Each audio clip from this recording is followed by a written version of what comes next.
Telugu Desam party జాతీయ అధ్యక్షులు శ్రీ నారా చంద్రబాబు నాయుడు గారు ఈరోజు బాదులే బాదులు ప్రోగ్రాం ద్వారా సాయంత్రం 4 గంటలకు జగ్గైపేట నియోజకవర్గానికి వీచేస్తున్నారు. దీనికి సంబంధించి రాష్ట్ర తెలుగు యువత అధికార ప్రతినిధిగా నేను నిన్న మొన్న కొంతమంది కార్యకర్తలు అభిమానులు నియోజకవర్గంలో బ్యానర్లు కట్టడం జరిగింది. ఈ బ్యానర్లని రాత్రి కొంతమంది దుండగులు గుర్తు తెలియని వ్యక్తులు వాటిని చింపడం జరిగింది. ఇది దుర్మార్గమైన చర్య. ఇది ప్రజలందరూ కూడా చూస్తున్నారు. దీని వెనక ఎవరున్నారనేది నిగూఢమైన దర్యాప్తు నడుస్తుంది. పోలీసు వారు కూడా నాకు ఈరోజు మార్నింగ్ ఫోన్ చేయడం జరిగింది. నాకు కొంతమంది వ్యక్తులు కూడా ఫోన్ చేసి ఈరోజు బ్యానర్లు తిరిగి ఉన్నాయని చెప్పడం జరిగింది పొద్దున. నేను ఆ రోజు ఈ మార్నింగ్ పోయి చూడటం కూడా జరిగింది. ఇటువంటి దుర్మార్గమైనటువంటి పద్ధతులకి, ఇటువంటి వ్యక్తిత్వ భావాలను, ఇటువంటి దుర్మార్గమైన భావాలైనటువంటి మనస్తత్వం ఉన్నటువంటి కొంతమంది వ్యక్తులు చేసినటువంటి దుర్మార్గమైన పనుల్ని తీవ్రంగా ఖండిస్తున్నాం. ఇది ఒక రోజుతో మునిగిపోలేదు.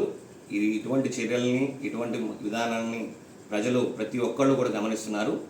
ఫ్లెక్సీని చింపడం, ఒక నాయకుల్ని, ఒక పార్టీ అధినేతల్ని చింపడం అనేది చాలా దుర్మార్గమైన చేత. ఇది తెలుగుదేశం పార్టీ నేను ఒక్కడిని కాదు జరిగింది ఇందులో.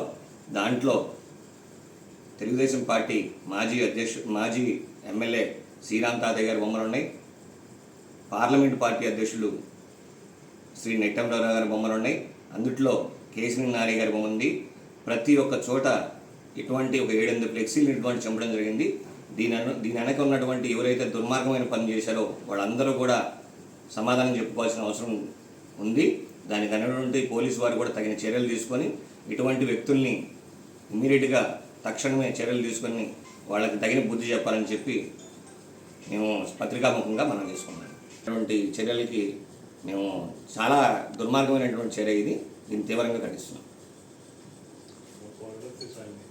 ఇందుట్లో ప్రజల గుండెల్లోంచి వచ్చినటువంటి ముఖ్యమైన నాయకుడు, తెలుగుదేశం పార్టీ వ్యవస్థాపకుడు శ్రీ నందమూరి తారక రామారావు గారి బొమ్మలు కూడా ఉండడం జరిగింది. ఈ ఫ్లెక్సీ మీద చెయ్యేసి చింపిన ప్రతి ఒక్కరికి, ఇటువంటి విద్వేషాన్ని రెచ్చగొట్టే ప్రతి ఒక్కళ్ళకు కూడా అది ప్రజల గుండెల్లోంచి రావాలి. కానీ వ్యక్తులు అనేది ప్రజల మనసులో ఉండాలి. కానీ ఇటువంటి ఫ్లెక్సీని చింపి, ఇటువంటి విద్వేషాలను రెచ్చగొట్టి, ఇటువంటి విధానాలు పడిపడి వాళ్ళకి ప్రతి ఒక్కళ్ళు కూడా ఇది ఆలోచించుకోవాల్సిన సమయం ఆసన్నమైంది.